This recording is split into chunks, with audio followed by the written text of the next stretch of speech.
Lipton Tea and Lipton Soups present Inner Sanctum Mysteries.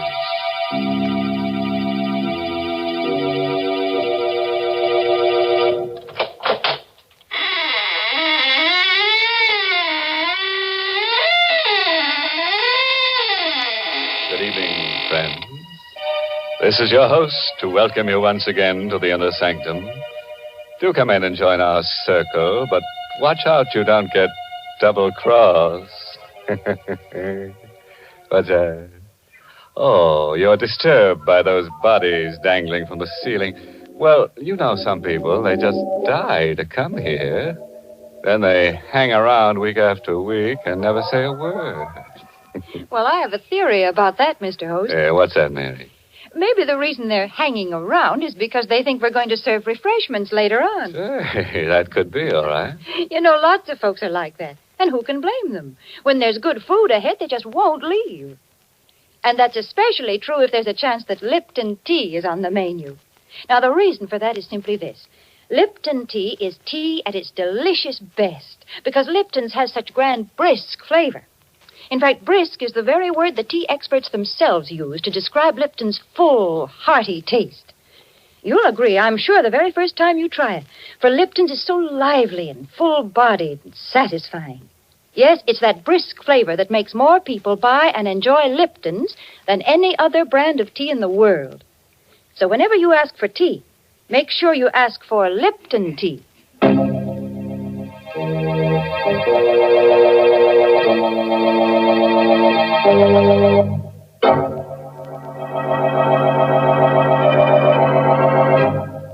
And now, friends, draw close your chairs. If there are no faint hearts among us, we'll begin tonight's tale of terror. A story written especially for Inner Sanctum by Michael Sklar. Our star tonight is Santa Soteka, who plays the role of Elwood Fitch in You Could Die Laughing. We wanted to escape our problem, to forget about it, so we went to the movies. But there was a doctor in the story, and every time he appeared on the screen, I remembered. Halfway through the picture, I couldn't sit there anymore. I nudged Catherine, and we got up and walked out. The street was cold and dark and empty. Elwood, what do you want to do now? I just want to go back home. All right, dear. Get in the car. Elwood, I want to talk to you. All right, there's time for that. Please, dear, let's stop being silly about this thing. Let's face it. I am facing it. But you're not. Don't argue with me. For heaven's sake, don't you understand? The doctor said you only got a year to live unless we move to Arizona. Doctors are human. They can make mistakes. Not 3 doctors. I don't care. Oh, why are you so stubborn? Why are you so dead set against Arizona? You ought to know why, Catherine. Me? Yes, you. Because of me? Yes. I haven't given you much, Catherine, not even children. But I've been able to make a living. We've been able to get along. What would I do in Arizona without a job and without money? Elwood, slow down. I can still drive a car, Catherine. You're speeding. Let me alone. Passing through a red light. Elwood, that man crossing the street. Look out!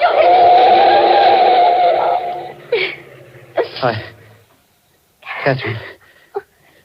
Did I? Yes. He's lying on the ground. Good Lord. He walked in front of the car. Well, we've got to help him. Is he? He's dead. Oh, Elwood. I didn't mean to do it. I couldn't help it. It happened so fast. Better call the police. Police? Well, you said he's dead. The police? Catherine, there's no one but us on the street. Nobody else saw it happen. What difference does that make? Get back in the car. Elwood, are you suggesting I was speeding. I passed a red light. And now this. They'll arrest me. They'll put me on trial for manslaughter. But my... He's dead, isn't he? We can't help him. It won't do me any good if I go to jail. But running away, leaving the body... Catherine, we've got enough troubles without this. We're going to get into the car and drive straight to the garage. I've got a year to live, and I'm not going to spend it in prison.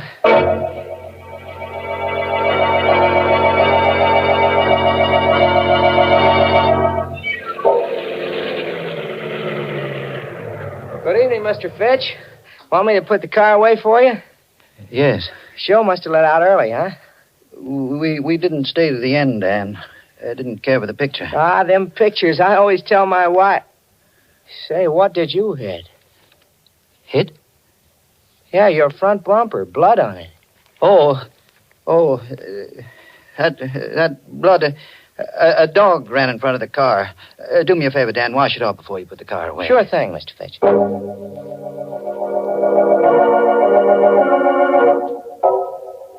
I didn't sleep well that night. Bad dreams, all mixed up. About doctors. They all looked like the man lying on the street. And their faces were covered with blood. I woke up exhausted. Breakfast is on the table, Elwood. Just a moment. That newspaper can wait. Your toast is getting cold. Oh, here it is. What are you looking for? The story. You mean last night? It's in the newspaper? Listen to this. Stenger, victim of hit-and-run driver. The body of Augie Stenger, underworld character, was discovered early this morning at the intersection of Broad and Main Streets. Police believe Stenger was the victim of a hit-and-run driver. The front door. Yes.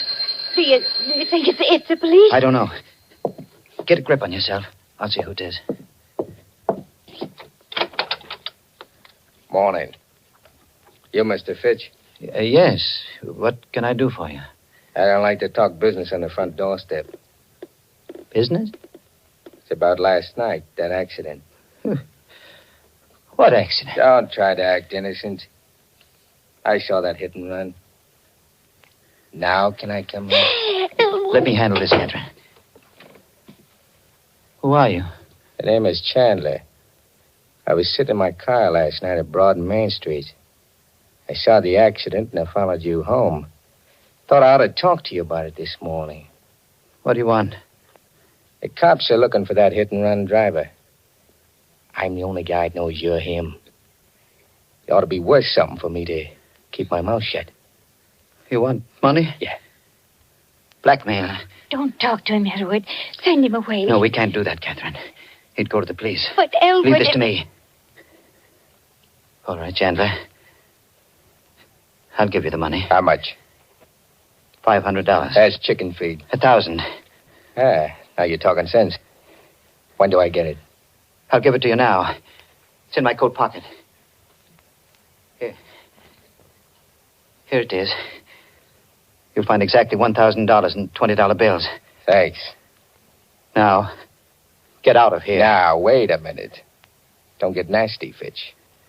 I'm doing you a favor. You got your money. Now get out. I'm going. But I'll be back. We call this the first installment. Elwood, where did you get that money you gave him? Money? Last night you said we couldn't go to Arizona because we had no money. You just gave that man $1,000. Where'd you get it? I was ashamed to tell you. I took it from Stenger. Stenger? The man we hit. I put my hand inside his coat to see if his heart was beating. The money was in the inside pocket. Elwood, how could you? Don't look at me like that, Catherine. We've been married a long time. Long enough for you to know that I'm not a crook or a murderer. But to kill a man and then take his money. Try to understand. All day long I've been thinking. A year to live. A year to live. When you know you're going to die, it does something to you. You forget what's right and what's wrong. I thought, with that $1,000 and the few hundred we've got in the bank, I thought we might be able to go to Arizona after all. Well, the money is gone. Yes. Don't think about it anymore. How can I stop thinking? You heard what Chandler said? That $1,000 is the first installment. He'll blackmail us out of everything we own.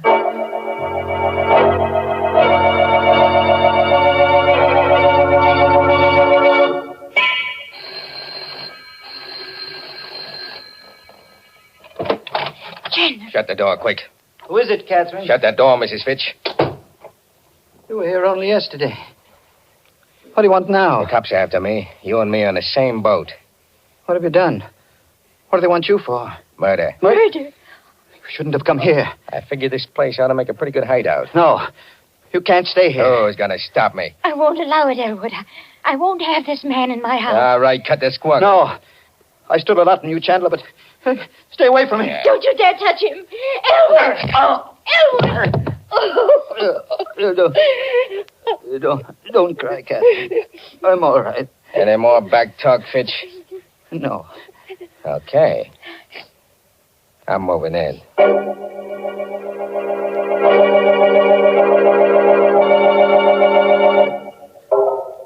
He took over the house. He used Catherine and me as servants, treated us like dirt. There was nothing we could do about it. Just the three of us, cooped up in that little house. We couldn't go out. Food and cigarettes were sent up from the store. Went on like that until Tuesday morning. Hush, Elwood. Chandler will hear you. He can't. He's in the bedroom. You're going to give yourself up? I can't stand this anymore. I can't stand it. Well, do what you think is best, darling. I've made up my mind. Rather than put up with that man, I'd prefer to go to prison. I'll call the police right now. Hello, operator. Get me police headquarters. Got a pal at headquarters, Fitch? Hey, Chandler. Don't point that gun at me. Cancel that call. Oh, all right. Hello, operator. Operator. Never mind that call to police headquarters. No, nothing's wrong. I just made a mistake. Thank you.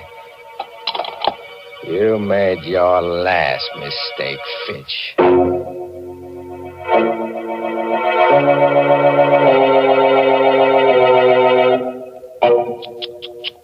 Imagine that black villain, Jack Chandler. First he blackmails Elwood, then he blackjacks him, and now he blackballs him from using his own telephone. You know what I'd do if I were Elwood? I'd apply for a writ of habeas corpus. That is, if Chandler doesn't turn Elwood into a corpus first. Things do look bad for Elwood, I must admit, Mr. Host. My, what a lot of unpleasant surprises he's been having. Yes, and he's in for a lot more, Mary. Goodness. Well, right now, I'd much rather talk about pleasant surprises. Well, that's a lady's privilege, Mary. You go right ahead. A good instance of a pleasant surprise happened to me one of those glorious sunny days last week. Florence Perry and I drove out to the woods to gather spring wildflowers. But we'd scarcely reached the woods when the sky clouded over, and in a few minutes we were chilled to the bone. Back to the car we hurried, figuring the whole afternoon was ruined. And it was then that Florence brought out that pleasant surprise I mentioned. A whole big thermos of heavenly hot Lipton tea. Well, we sat down and had ourselves a regular tea party right there in the woods. Suddenly everything seemed bright and cheery again. Lipton's had certainly saved the day with its bracing, cheery taste, its delightful, brisk flavor. The same thing happens so often with so many folks. Any time during the day, Lipton's is a pleasant, refreshing treat. Tea with a glorious, full-bodied tang that adds extra zest to every occasion. The reason? It's worthwhile remembering, friends. Lipton tea has brisk flavor.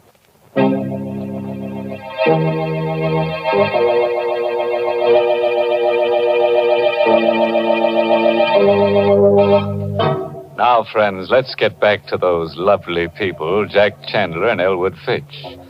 Chandler the murderer and Elwood the hit-and-run driver. It's quite a pair. Together they make a full house. A moment ago, Elwood tried to give himself up to the police, but Chandler caught him at the telephone. So, you were going to double-cross me, huh? No.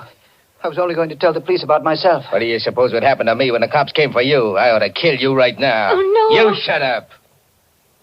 First thing I'm going to do is pull out that phone so you don't make no more calls to headquarters. Yeah. That settles the phone.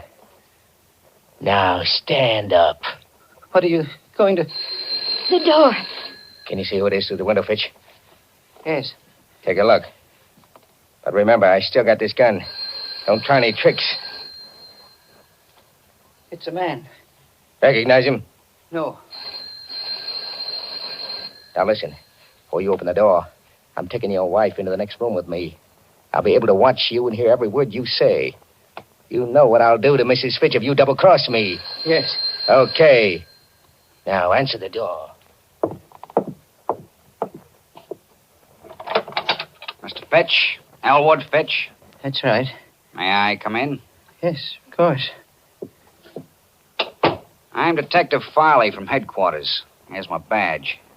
Mind if I ask a few questions? What about? Well, I've been assigned to the Stenger case. Familiar with it? I read about it in the newspaper. A hit-and-run driver. That's the case. What do you know about it, Fitch? Why, nothing. Are you sure? See here, you don't You think... and your wife went to the movies Friday night, correct? Yes, that's right. Did you drive straight to your garage from the movies? Why, no. It wasn't a good movie, so we left early and went for a ride. Did you pass the corner of Broad and Main Streets? No. We went in the other direction. You're lying, Fitch. I've been checking garages for that hit-and-run car. Your garage man told me you brought your car in Friday night with blood on the bumper. I told him we ran into a dog. Don't make me laugh. Your story wouldn't hold up a minute if that fool garage man hadn't washed the blood off. Are you going to arrest me? I need evidence first. When I get it, I'll come back.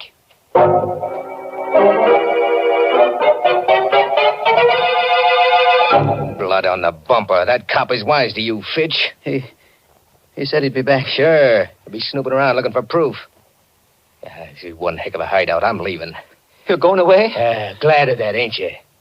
Well, you got nothing to celebrate. What do you mean? I need time, plenty of time to get away from the city. I'm not going to leave you here to squeal to the cops as soon as I'm out of the door. We wouldn't tell the police. Yeah, I'm going to make sure you don't. I got one murder rap on me already. It might as well be 3. 3? Elwood, he means... Listen, Chandler. I swear we won't tell. Why should we? Remember what you said. We're both in the same boat. The police are after me, too. You tried to double-cross me once before. I ain't taking any chances. Please. There's no use begging. It won't do no good. When are you going to do it? Before I go. Sometime after dark.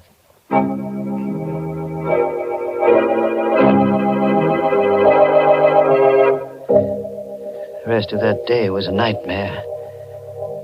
Chandler wouldn't let me separate from Catherine. Everywhere we went, everything we did, he was always behind us with that gun in his hand. The gun. I had to take it away from him. He was much younger than I, big and tough. But I had to try. I watched for my chance. It came late in the afternoon. He was lighting a cigarette. He put the gun down on the living room table while he felt in his pockets for a match. Both of us were the same distance from the gun.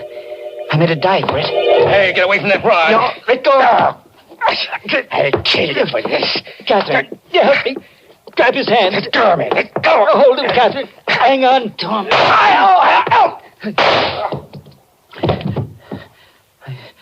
him. He's dead.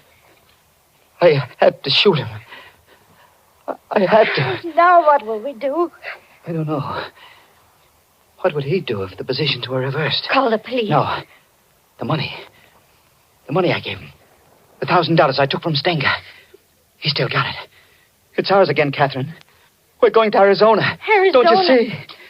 It's just like it was before he came. We'll take the money and we'll go to Arizona. But his body... He's a murderer, he said so himself. We'll put the body into the car, drive out to the suburbs, and leave it on the highway. The police will think it was just another gangster murder.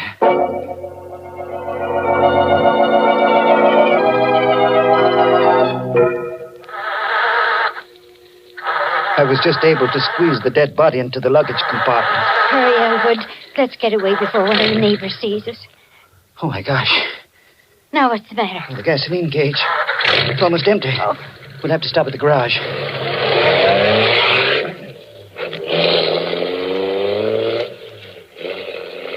I drove back to the garage. Had Dan fill the tank and paid him with one of the $20 bills I'd taken from the body of Stenger. Dan gave me a queer look as he brought me the change. Here you are, Mr. Fitch. 13 gallons out of a $20 bill. Thanks, Dan. Oh, by the way, did a detective come around to your house the other day? Yes, he did. I hope you don't hold it against me telling him about that blood on the bumper of your car. Oh, of course not, Dan. Why should I? After all, I had nothing to hide. No, that's right.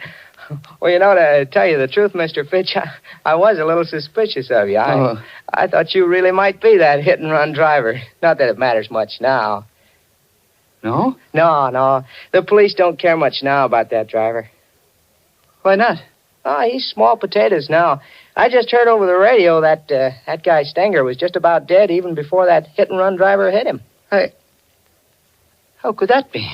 Well, the way the radio explained it, Stenger was shot in the back, and he staggered out into the street, and then a car hit him. But you said he wasn't killed by the car. Yeah, that's right. The coroner's inquest showed that he died of a bullet wound. He'd been murdered. The police even know who killed him. They know the killer's name? Uh-huh. I heard it over the radio just a minute ago. Oh, yeah, Chandler. Jack Chandler.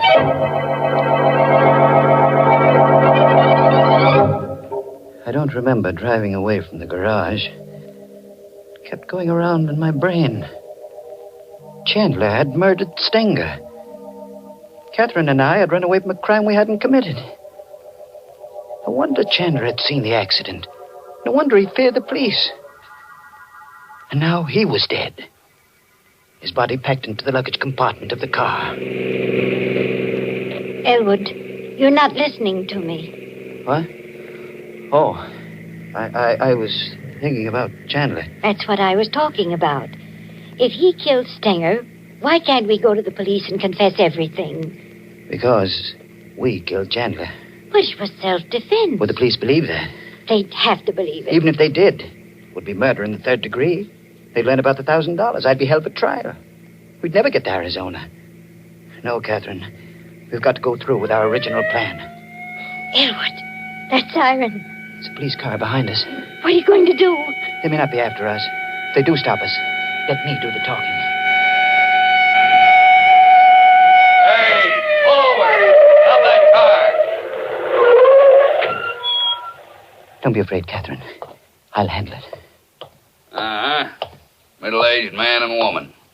You answer the description, all right. Name Fitch? Yes. What's the trouble, officer? There's an alert out for you. You bought gas back at your garage a few minutes ago. Paid for it with a $20 bill. That's right. Got any more of those bills on you? Why, yes. Hand them over. Here they are. Uh-huh. Looks like it's all here. This is the stuff, all right. What stuff? What are you talking about? This money, it's counterfeit. Just like the bill you gave the garage man.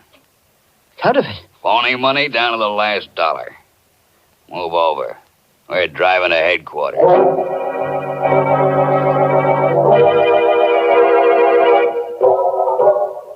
Well, that's the story, Detective Farley. You'll find Chandler's body in the back of my car. Willing to put your signature to this confession, Mr. Fitch? Yes, I'll sign it. Oh, you could have saved yourself a lot of grief. I knew you were the hit-and-run driver when I came around to your house. But I needed the proof, and you gave it to me when you broke one of these phony $20 bills. Did you know then about the money? Sure. Stenger had a long record as a counterfeiter. His girl told us he was carrying $1,000 in bad money the night he was killed. Naturally, when we didn't find the money on his body, we knew it had been taken by the hit-and-run driver. And the blood on the bumper of your car was the giveaway. Well, now that you've caught me, what's going to happen to me? Well, depends on the jury. You might get 20 years. Might get life imprisonment. You might even get acquitted.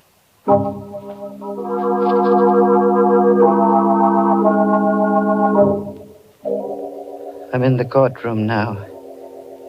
Catherine beside me, waiting for the decision. The jury just filed in. The judge has asked if they reached a verdict. The foreman of the jury is rising to his feet. Your Honor, we find the defendants not guilty. Oh, Catherine. Oh, Elwood, thank heaven. I don't know where this To laugh or cry. Oh, darling, you were right from the very beginning.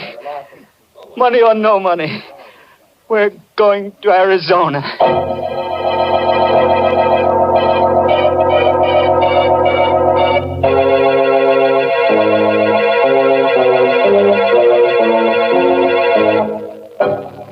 Well, fooled you that time, friend. Slipped you a happy ending when you weren't set for it. But that jury decision, I don't know. It sounded a bit fishy. But seriously, friends, do you like happy endings? I don't, but then some people do. You know, someday, just to make sure, I'm going to have some research organization take a gallows poll. Well, Mr. Host, that seems a lot of trouble to go to when there's plenty of proof right in front of your nose that says people love happy endings. And what is that proof, Mary? It's the way thousands and thousands of families every day top off delicious meals with delicious Lipton tea. There's a real happy ending for breakfast, lunch, or dinner, folks. Try it and see. In fact, so that you won't forget it, add Lipton tea to your grocery list right now, this very minute. It's the world's favorite tea, and you're always sure of getting tea at its tastiest when you get Lipton's. Because remember, Lipton tea has that marvelous brisk flavor.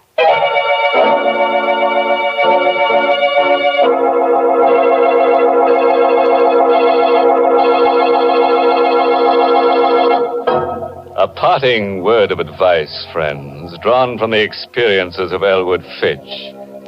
If your wife wants you to take a trip, don't argue. No, don't protest. Simply bash her on the head and deliver her to the police. You can always say she tripped. Oh, yes, this month's Inner Sanctum mystery novel is I Hate Blondes by Wolf Kaufman. And next week, the makers of Lipton Tea and Lipton Soups will bring you another Inner Sanctum story directed by Hyman Brown and called Screams in the Night. Of course, there'll be lots of screams. The kind you like, blood-curdling. And there's the usual triangle. A man, his wife, and another girl. But the joker is, he who grasps best gasps last. Don't get it? And for the details, better be listening to Inner Sanctum next week. Until then, good night. Pleasant dreams.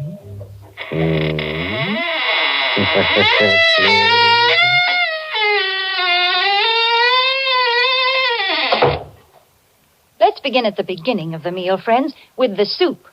If you want soup to be both delicious and easy to prepare, make it Lipton's noodle soup. Here's a soup that has real honest-to-goodness chickeny flavor. It's full of tender noodles, and because it comes in modern soup mix form, it saves both time and money. Lipton's noodle soup mix is quick to make, and it makes lots more than canned soups, yet costs less. Try Lipton's noodle soup. And tune in next week for another Inner Sanctum mystery. This is CBS, the Columbia Broadcasting System.